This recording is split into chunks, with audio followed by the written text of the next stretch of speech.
بسم الله الرحمن الرحيم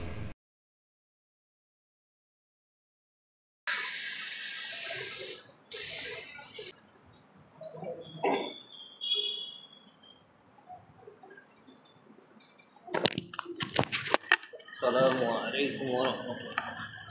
1 মুহররম 1447 হিজরি এবং 13 আষাঢ় 1432 বঙ্গাব্দ, শুক্রবার 27 জুন 2025 আমরা অবস্থান করছি। আজকে যে বিষয়টি নিয়ে কথা বলবো, আমরা দ্বীনের পথে ফিরব কবে, উল্লেখিত বিষয়ের প্রতি পবিত্র কোরআন এবং সেই সুন্নাহর আলোকে এক গুরুত্বপূর্ণ তথ্য ও তথ্যবহুল বিবরণের আপ্রাণ প্রচেষ্টা রাখছি ইনশাআল্লাহুল আজিজ।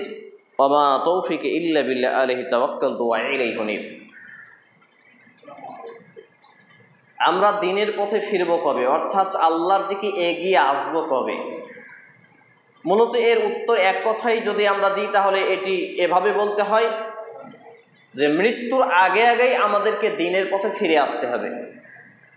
মরে যাওয়ার আগে আগেই, আমাদের শরীর থেকে, দেহ থেকে আত্মা বেরিয়ে যাওয়ার আগে আগেই আমাদেরকে দ্বীন ইসলামের দিকে, আল্লাহর দিকে, কোরআন হাদিসের দিকে, মসজিদের দিকে এগিয়ে আসতে হবে। কিন্তু দুর্ভাগ্যজনক ক্রমে আমাদের অধিকাংশ মুসলিম সমাজে এর বিপরীত কিছু দেখা যায়। এই যে আজকে শুক্রবার, অথচ এই মসজিদের চারিপাশে মুসলমান বসবাসরত মানুষরা আজকে শুক্রবারের দিন অনেকেই খেয়াল ভুলে গেছে। এটা অত্যন্ত লজ্জার এবং কিয়ামতের একটি নিদর্শন, পৃথিবী ধ্বংস হওয়ার একটি আলামত যে খুতবা শুরু হওয়া 10 মিনিট হয়ে যাচ্ছে, অথচ একটি কাতার পরিপূর্ণভাবে এখনো ফুল হয়নি, এখনো ভর্তি হয়নি।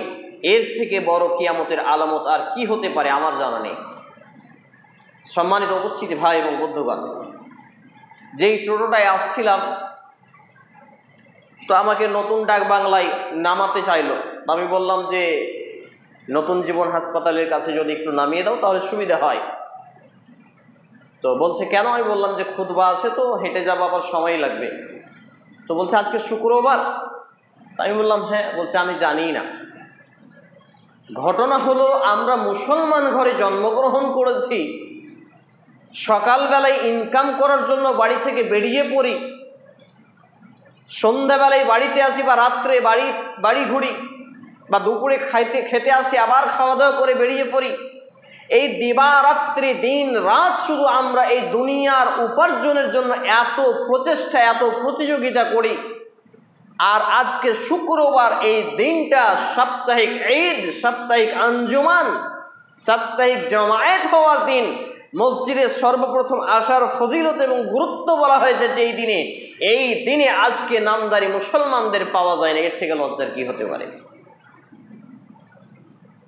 এর থেকে লজ্জার কি হতে পারে? যদিচ আপনার মসজিদে এসে 7 দিনে একদিন হাজিরা দিতে এসে অনেকেই টাইম ওভার করে আসার পরে আপনার বসে থাকার জায়গাটা যদি ফ্যান ঠিক মতো না ঘুরে, আপনার যদি কারেন্ট ঠিক মতো না থাকে, তাহলে আপনি খুতবা শেষে, নামাজ শেষে অভিযোগ জানান যে আপনার এইখানে এই সমস্যা হয়েছে, ফ্যানটা ঠিক করতে হবে, ফ্যানে হাওয়া দেয় না, লাইনটা ঠিক নেই, ইনভার্টার নিতে হবে, অনেক কিছু। কিন্তু যেখানে ইমামতি করবেন, খুতবা দিবেন খতিব, এই জায়গায় ফ্যান ঠিক আছে কিনা, এই জায়গায় মাইক ঠিক আছে কিনা, এই জায়গায় আরো কোনো কিছু ঠিক আছে কিনা, কিছু করতে হবে কিনা, এই ব্যাপারে মসজিদ কমিটিরও মাথা ব্যথা নেই, আর মসজিদে মুসল্লিদেরও মাথা ব্যথা থাকে না। এই করেই যদি সমাজ চলে, তাহলে সমাজের কিছু উন্নতি হবে?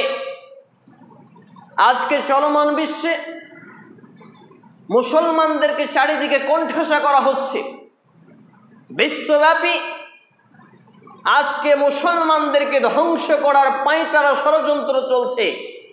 আর এই নামধারী ছাগল মার্কা, বলদ মার্কা মুসলমানের বাচ্চা মুসলমানরা ফ্রি ফায়ার, পাবজি, এই মোবাইল, অ্যান্ড্রয়েড, এই ক্রিকেট, ফুটবল, আর বিভিন্ন ধরনের নাচ, গান, বাদ্যযন্ত্র, আর বাপ মা টোটো কিনে দিয়েছে, টোটো চালক, কেউ ড্রাইভার, কেউ ভ্যান চালক, এই করে করে তাদের জীবনটাকে শেষ করে দিচ্ছে। পরক্ষণে একজন ইহুদি এবং খ্রিস্টান যারা দিবারাত্রি মুসলমানদেরকে ধ্বংস করার জন্য প্রত্যেকটা সেকেন্ডে সেকেন্ডে যারা গবেষণা করে যে কি করে মুসলমানদের ধ্বংস করা যাবে, তাদের ঈমান এবং আমল কি করে নষ্ট করা যায়, তারা আজকে দিবারাত্রি বিভিন্ন মিসাইল তৈরি করছে, গবেষণা করছে, বিভিন্নভাবে তারা এই গবেষণায় লিপ্ত আছে যে কোন কাজ করলে মুসলমানদের ঈমান এবং আকীদা নষ্ট হবে, কোন কাজে আমরা সাফল্য পাবো, আজকে তাদেরকে কিভাবে কোণঠাসা করা হবে।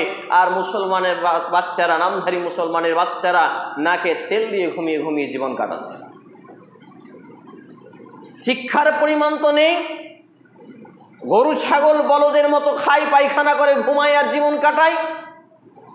সামান্য যদি 2-4 ক্লাস পড়ে, মুসলমান সমাজে কেউ যদি সামান্য একটা প্রাইমারি টিচার হয়ে যায় কিংবা টিউটার হয়, সেই ব্যক্তি যদি টিউশনি করায়, তাহলে সেই ব্যক্তির ইগো, সেই ব্যক্তির অ্যাটিটিউড কিংবা কোনো রকমভাবে হারাম হালাল বিবেচনা না করে একটু যদি সম্পদশালী টাকা পয়সাবান হয়ে যায়, তাহলে তার চলাফেরা, তার উঠা বসা, তার খাওয়া দাওয়া, তার লেনদেন মনে হচ্ছে টাটা আম্বানিকেও ফেলে।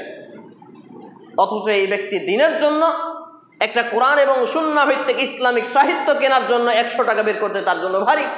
মাস গেলে 300-400 টাকা সে খরচ করে মোবাইলের রিচার্জে, সেখানে বিভিন্ন আপনার কমেডি, গান বাজনা, নাচ, বাদ্যযন্ত্রে লিপ্ত থাকে, দিবারাত্রি পাপ কর্মে ব্যস্ত থাকে। দিন গেলে যে ব্যক্তিটা মোবাইলে খরচ করে 10 টাকা, 15 টাকা, 20 টাকা, সেই ব্যক্তিটা, যে ব্যক্তিটা আপনার বিড়ি সিগারেটে 50 টাকা, 60 টাকা খরচ করে, চা পান বিড়িতে 50-60 টাকা খরচ করে দেয়, এই লোকটার দরবারে একটা মিসকিন এলে, একটা মাদ্রাসা, একটা দাওয়া সেন্টার, লাইব্রেরির কালেকশন এলে, সে পকেট থেকে আগে 10 টাকার জায়গায় 5 টাকা কয়েলটা খোঁজে। তাহলে এই জাতি মুসলমানদের কি উপকার করতে পারে? এই জাতি দুনিয়ার মুসলমানদের জন্য কি কল্যাণকামী হতে পারে? তাহলে এই সব কিছু ছেড়ে, সব কিছু ভুলে আমাদেরকে মৃত্যু আসার আগে আগেই রবের দিকে ফিরে আসতে হবে। আলহামদুলিল্লাহি রাব্বিল আলামিন।